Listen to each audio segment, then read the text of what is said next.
Imagine walking into Buckingham Palace, holding a single piece of paper that could shake the monarchy to its very foundations. That's exactly where Prince Harry found himself this week, returning to London not as the prince the tabloids once labeled rogue, but as the bearer of evidence that could redefine public perception of one of the most enigmatic figures in modern royal history, Camilla, the Queen Consort. Before we continue, please hit the like button, subscribe to the channel, and turn on the notification bell for updates. If you think royal scandals are the stuff of old gossip columns and period dramas, think again. Harry's return isn't just a headline. It's a seismic shift in a narrative carefully curated over decades. And at the heart of it lies a leaked memo that allegedly exposes Camilla's attempts to shift blame onto Harry during previous crises. But how did it all unfold? And what does this mean for the monarchy, the public, and Harry himself? Let's dive in. Most royal returns are met with pomp, a few claps, and the inevitable camera flashes. But Harry's return to London had a different air, one of suspense, intrigue, and tension that practically hummed through the streets of London.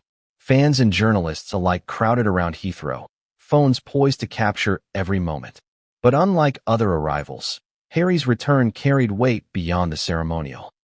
His arrival wasn't about a new charity announcement or attending a gala. It was about truth, exposure, and accountability. Imagine the headlines. Prince Harry arrives with evidence that could rock the monarchy. Instantly, curiosity spikes.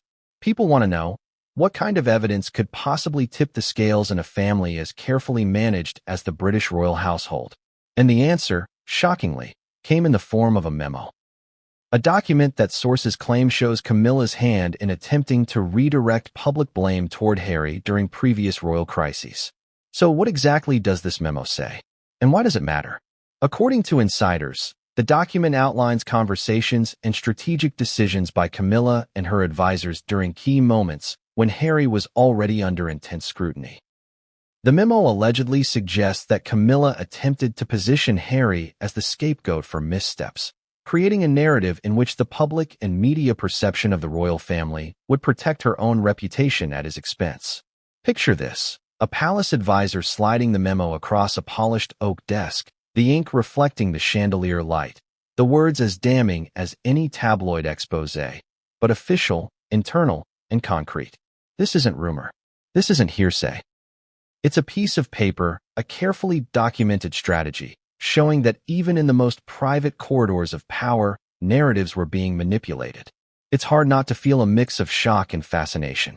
How often do we get to peek behind the curtain of one of the most scrutinized institutions in the world? And when the curtain lifts, it reveals power plays, strategy, and perhaps even betrayal. And here's the kicker. Harry didn't just leak it quietly. He did it strategically, ensuring maximum public attention while protecting his credibility. It's a calculated move, and one that raises questions. What does this mean for the monarchy's future? And can a single memo really shift decades of public perception? The news didn't just stay in the UK. Within hours, international media had picked up the story. Social media exploded with reactions ranging from disbelief to outrage. Memes, tweets, and viral threads dissected every implication of the memo, with hashtags like #HarryMemo, #CamillaExposed, and #RoyalScandal trending across platforms. What's fascinating here is the polarity of reactions. Some hailed Harry as a truth-teller, a prince willing to hold even the highest members of the royal family accountable. Others criticized him, accusing him of undermining an institution that relies on secrecy and discretion. It begs the question. In an age of instant information, how do public figures manage both narrative and legacy? Harry's move exemplifies a modern reality.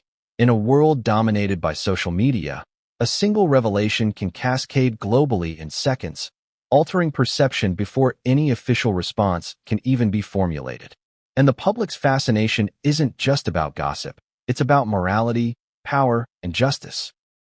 Harry's leak taps into a collective curiosity about accountability, privilege, and the human drama that exists behind palace doors. For decades, Camilla has carefully navigated public perception, gradually moving from controversial outsider to queen consort with a seemingly secure public image. But this memo threatens to unravel that narrative. Critics argue that the document exposes calculated attempts to manipulate public sentiment, highlighting a willingness to shift blame onto others to protect personal reputation. Supporters, however, argue that the memo must be contextualized within the pressures of royal life, an environment where public image and strategy are constantly intertwined. So how should the public interpret this? Is it proof of duplicity, or a reflection of the pressures inherent in monarchy? The answer likely lies somewhere in between, but the revelation alone is enough to spark debate, legal scrutiny, and media frenzy. It also raises a larger question. Can the reputation of a public figure truly survive the exposure of private strategies, even when those strategies were historically considered standard operating procedure? Timing is everything. Why did Harry choose to return to London and release the memo now? Experts suggest multiple layers of motivation. Public accountability. Harry has long argued that transparency is essential to restoring credibility and fairness, not just for himself, but for the institution. Media strategy. By controlling the narrative, Harry ensures that the story centers on the evidence rather than conjecture. Personal vindication. For decades, he has faced criticism, rumors, and strategic scapegoating. This move repositions him as the agent of truth rather than the subject of blame. Think about it. In a world where every royal misstep is magnified, choosing when and how to release sensitive information is itself a form of power. Harry's timing suggests careful calculation and deep awareness of both public and media psychology. But here's the twist. While he positions himself as the truth teller, he also invites scrutiny, questioning his own motives, ethics, and potential consequences. And that duality is precisely what keeps the public riveted. Because human stories are never one-dimensional, palace insiders, speaking anonymously, paint a picture of quiet tension leading up to Harry's return. Sources suggest that senior aides were aware of the memo, but never anticipated its public release. Conversations that were once confidential are now central to a global narrative, forcing palace officials into rapid damage control mode. One staffer reportedly said, "We knew Harry was meticulous, but releasing this, it was strategic genius." It also forced every internal conversation into the spotlight. Another noted the ripple effect. Every department, from communications to legal, had to react instantly. This isn't just a document. It's a domino. The behind-the-scenes chaos adds another layer of intrigue. While the public sees headlines and memes, the palace experiences operational and political pressure, legal considerations, and reputational recalibration, all in real time. And it begs another question. If one memo can generate this level of upheaval, what other hidden documents, conversations, or decisions might be waiting behind closed doors, ready to alter our understanding of history? What can the average person learn from this high-profile drama? Surprisingly, quite a lot. Timing is crucial, whether in business, media, or personal relationships. When you share information is as important as what you share. Narrative control matters. Harry's strategy demonstrates the importance of framing your story before others do. Transparency can build trust. Despite criticism, being honest, even when it's inconvenient, can reshape public perception. Preparation is key. Carefully documenting facts, anticipating reactions, and strategizing releases ensures maximum impact. Even outside the royal context, these lessons resonate. Whether you're managing a career, a brand, or a personal reputation, understanding timing, narrative, and audience psychology is essential. But how will the palace respond long-term? That uncertainty fuels curiosity and speculation, keeping audiences invested in every development. Harry's leak isn't just about Camilla. It's about the evolving relationship between monarchy and public scrutiny. In a media-saturated world, secrets are temporary and narratives can be rewritten in real time. Public perception now plays a direct role in the survival and legitimacy of institutions like the monarchy. A single piece of evidence can ripple outward, influencing opinion polls, media narratives, and even international diplomacy. The Harry Camilla memo exemplifies the intersection of human behavior, media power, and historical legacy. It also prompts reflection. How much do we, as audiences, rely on curated narratives?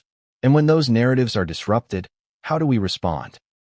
This episode provides a case study in collective fascination, ethical debate, and the enduring power of storytelling. The story is far from over. Experts predict media storms, continuous analysis, commentary, and viral moments across social platforms. Official responses, statements from the palace, legal clarifications, and strategic public relations maneuvers. Long-term repercussions. Re-evaluation of Camilla's public image, potential shifts in internal palace dynamics, and continued debate over accountability in royal crises. For Harry, the return to London is both a personal and public statement. It's a declaration of agency, narrative control, and resilience. For the public, it's an unfolding drama that blends history, scandal, and human emotion into a story impossible to ignore. And for us, it's a reminder. Even institutions built on centuries of tradition can be disrupted by a single, well-timed revelation. The question now is not just who wins or loses in this narrative, but what it teaches about truth, power, and the stories we choose to believe. Prince Harry's return and the release of the Camilla memo is a story that transcends gossip. It's a tale of strategy, power, accountability, and human drama. It reminds us that even the most venerable institutions are shaped by decisions, disclosures, and the courage or audacity of individuals willing to challenge narratives. So what do you think? Did Harry do the right thing by exposing the memo? Or should some secrets remain behind palace doors? How would you handle the delicate balance of truth, timing, and public perception in a high-stakes scenario like this? Share your thoughts in the comments below. Engage with the discussion, debate the ethics, and let us know what this tells you about power, responsibility, and the human side of royalty. And if this story captivated you, don't forget to share it with friends, because some revelations are too compelling to experience alone. After all, history is being written in real time, and the question remains, who will